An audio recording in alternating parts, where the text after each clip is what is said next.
नाज़रीन, अहमदपुर शर्किया के इलाके धूरकोट में सैलाब ने तबाही मचा दी है। 20 फीट तक पानी है, लोग घरों में महसूर हो गए, मकान ज़मीन बोझ, फसलें तबाह हो गईं। शहरी अपनी मदद आप के तहत कश्तियों की मदद से सैलाब मुतासर इलाकों से बाहर निकल रहे हैं। सैलाब के पानी से वबाई अमराज भी फैलने लगी हैं। धूरकोट में मौजूद है हमारी एंकर पर्सन सरवत वलीम साहिबा। सर साहबा, फरमाइएगा, एक तरफ हुकूमत दावे कर रही है कि हमारी इंतजामिया फील्ड में मौजूद है, सैलाब मुतासरीन के इनखला के लिए मदद कर रही है, जबकि मुतासरीन हर जगह ये शिकवा करते दिखाई देते हैं कि इंतजामिया नज़र नहीं आ रही और हम अपनी मदद आपके तहत तमाम तर कार्रवाइयाँ कर रहे हैं। बहुत शुक्रिया, थैंक यू सो मच। जो आपने बात की है हुकूमत के जो दावों के हवाले से आपने गुफ्तगू की है, हुकूमत के दावों के अंदर कितनी सच्चाई है उसको ही लोगों के सामने लाने के लिए 92 न्यूज़ मुसलसल अपनी सैलाब मुतासरीन के हवाले से कवरेज कर रहा है। मैं इस वक्त मौजा धूरकोट के अंदर मौजूद हूँ और यहाँ पर सूरत हाल ये है कि इस पूरे कच्चे बंद के ऊपर सिर्फ मुझे एक टेंट ऐसा नज़र आया जो अपनी मदद आपके तहत रोज़ाना किराया अदा करके यहाँ पर 15-20 के करीब लोग मौजूद हैं। ख़वातीन भी हैं, बेसरो सामान है, कोई इनकी मदद के लिए नहीं आया। अगर आप मेरे पीछे देख सकें, मेरे अक़ब में आपको 2 यहाँ पर खाली कश्तियाँ नज़र आएंगी और हर कुछ देर के बाद यहाँ पर एक कश्ती ऐसी आती है जिसमें लोग सवार हैं। इन कश्तियों का ताल्लुक हुकूमत से नहीं है, ये प्राइवेट अफराद की कश्तियाँ हैं जो एक बड़े रकम हासिल करने के बाद लोगों को इस चीज़ की गारंटी दे रहे हैं कि हम आपकी जान बचाएंगे।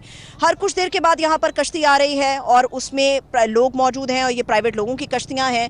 इस पूरे हिस्से के अंदर ना तो हुकूमत का कोई नुमाइंदा मौजूद है, इस पूरे हिस्से के अंदर ना कोई खैमा मौजूद है और ना ही इनकी दाद रसी के लिए कोई यहाँ पर आ पाया।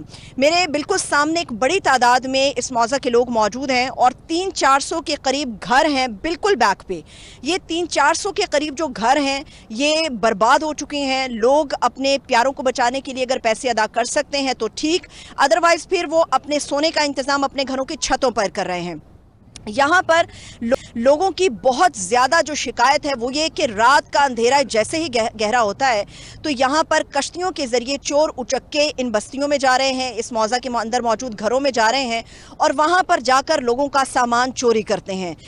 ये बहुत ही अलमनाक है और अफसोसनाक भी इसे कहा जा सकता है क्योंकि 100 से ज़ायद बस्तियाँ ज़ेरे आब हैं, 36 के करीब मौज़ाजात हैं जो मुकम्मल तौर पर इस पानी के अंदर हैं और ये बताया जा रहा है कि यहाँ पर पिछले कई दिनों से हफ्ता भर से लोग यहाँ पर मौजूद हैं, लेकिन यहाँ पर हुकूमत की तरफ से कोई इमदाद नहीं की जा रही। जो मेरी कुछ लोगों से बात हुई तो पता चला कि कल शाम यहाँ पे कुछ डेड बॉडीज़ भी थीं जो इस पानी के अंदर मौजूद थीं, लेकिन अलमनाक ये इसलिए भी है कि कोई उनको निकाल नहीं पा रहा क्योंकि इस वक्त जो यहाँ पर पानी की एक गहराई है वो 15 से 20 है, लेकिन ये 15 से 20 फुट की गहराई सिर्फ यहीं पर है।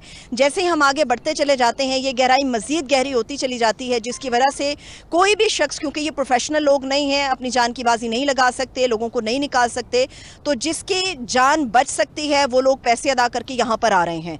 ये प्राइवेट लोग हैं, ये अपनी कश्तियाँ यहाँ पर खाली खड़ी किए रखे हैं, लेकिन जो पैसे इनको अदा करेगा फिर ये उसको लेकर आएंगे, उसकी जान बचाएंगे। अदरवाइज़ ये कश्तियाँ यहीं पर इसी तरह से खाली खड़ी हैं। लेकिन जहाँ तक हुकूमती रवैया, हुकूमत में से कोई भी शख्स यहाँ पर इन लोगों की दाद रसी के लिए अभी तक नहीं आया। यानी हर तरफ तबाही के मनाज़रे हैं लेकिन इंतज़ामिया कहीं दिखाई नहीं दे रही है। सीनियर एंकर पर्सन सरवत वलीम साहिबा हमारे साथ मौजूद थी। आपके वक्त का बहुत शुक्रिया। नाज़रीन,